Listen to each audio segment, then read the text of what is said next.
The Norwegian Nobel Committee often appears to make a statement when it awards its annual Peace Prize, and 2021 is no different.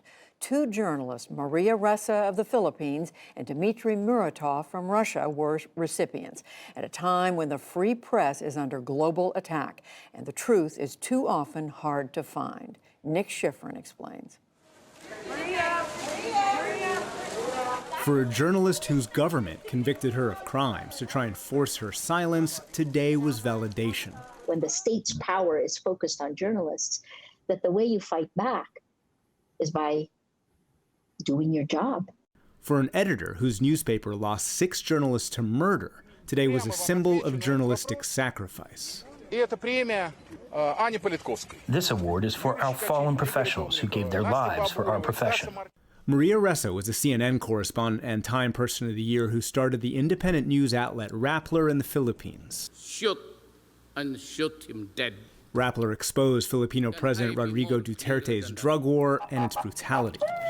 The UN calls it an extrajudicial, murderous crackdown that's killed 12,000. Duterte also waged war on the media and last year shut down the country's largest broadcaster.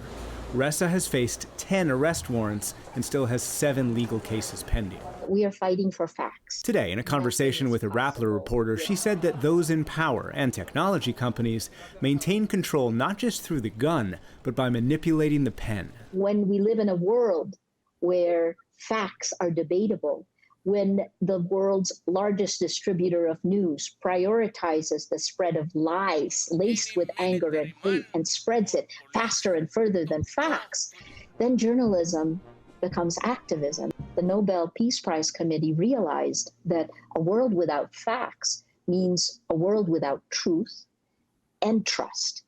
Dmitry Muratov is the longtime editor of Novaya Gazeta, an island of independence in a sea of media silenced or controlled by the Kremlin. Other independent Russian journalists have been detained and outlets banned or declared foreign agents, the same designation given to the country's leading opposition figure, Alexei Navalny. If I were a member of the Nobel Peace Committee, I would vote for a man the bookmakers bet on. But I think this man has everything ahead of him. And I'm talking about Alexei Navalny. Novaya Gazeta was in part started with money won by Mikhail Gorbachev for his 1990 Nobel Peace Prize. Today, at first, the Kremlin congratulated Muratov. But then the Justice Ministry labeled more Radio Free Europe, Radio Liberty, and BBC journalists foreign agents. Yesterday was the 15-year anniversary of the murder of Anna Politkovskaya, a Novaya Gazeta journalist who investigated Russian military and intelligence abuses. Today, Nobel Committee Chair Berit Reiss-Andersen said that kind of stifling of freedom of expression can stifle peace. They are representatives of all journalists who stand up for this ideal in a world in which democracy and freedom of the press face increasingly adverse conditions. And to talk about today's Nobel Peace Prize, I'm joined by Joel Simon, Executive Director of the Committee to Protect Journalists, an independent organization that promotes press freedom worldwide. Joel Simon, welcome back to the NewsHour. We just heard the chairwoman of the Nobel Committee say that journalists around the world face increasingly adverse conditions. So, do they? Oh, absolutely. This is the worst moment we've ever seen. Record numbers of journalists imprisoned around the world. Every indicator of press freedom suggests that press freedom is in decline almost everywhere.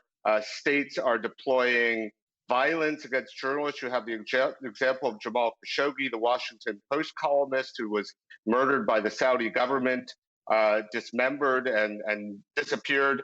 So there's an unprecedented wave of violence and repression directed against journalists. Frankly, we've never seen anything like it. Let's zoom into Maria Ressa's work and the Philippines. President Duterte says he's going to step down.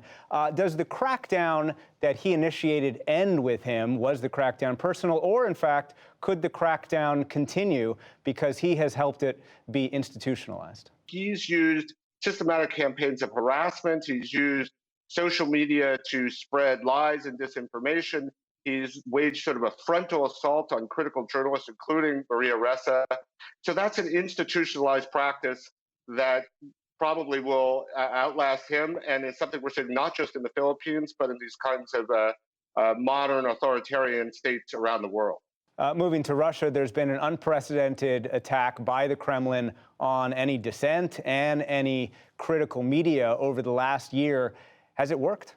Oh, yeah, it's worked. I mean, I think one of the things you have to recognize about Russia is that while the violence against journalists has declined, I mean, Dmitry Muratov has talked about the warlike casualties that his news organization Novaya Gazeta has suffered. But the level of violence has declined somewhat in Russia because the government has become much more adept at deploying kind of bureaucratic and legalistic attacks against journalists. The favored strategy these days is simply to declare journalists foreign agents for receiving any sort of funding from outside of Russia, and then putting onerous restrictions on them that basically make it impossible for them to operate. So repression is very much alive in Russia. It's just become more institutionalized and sophisticated. And zooming back out, Maria Ressa talked multiple times today about the importance of facts and the business of facts that we journalists are in. Why is it so important, do you think, that we need to be able to have a common set of facts when we increasingly see efforts that controlling political power is actually controlling information? Yeah, we're the information age, and we're involved in sort of a millennial struggle over who controls information and who gets to determine our reality. And so journalists are very much a part of that battle, and that's why we're seeing such concerted attacks from governments and other enemies of free expression around the world. But, you know, if you don't have information, if you don't have facts, then you don't have accountability. Then you don't have the ability to participate in any sort of political process to determine your own future, to determine your own fate, to expose corruption, to defend your rights. All of these things depend on our ability to access independent information. I mean, look, if you look around the world, look at the challenges we face that the Nobel Committee could have recognized. We're, you know, in the midst of a pandemic. We're confronting climate change. But I think what the Nobel Committee was saying is these global problems are enormous, but we can't really fight back against them without essential information. And that's what journalists provide. Joel Simon, thank you very much. Thank you. It's a pleasure.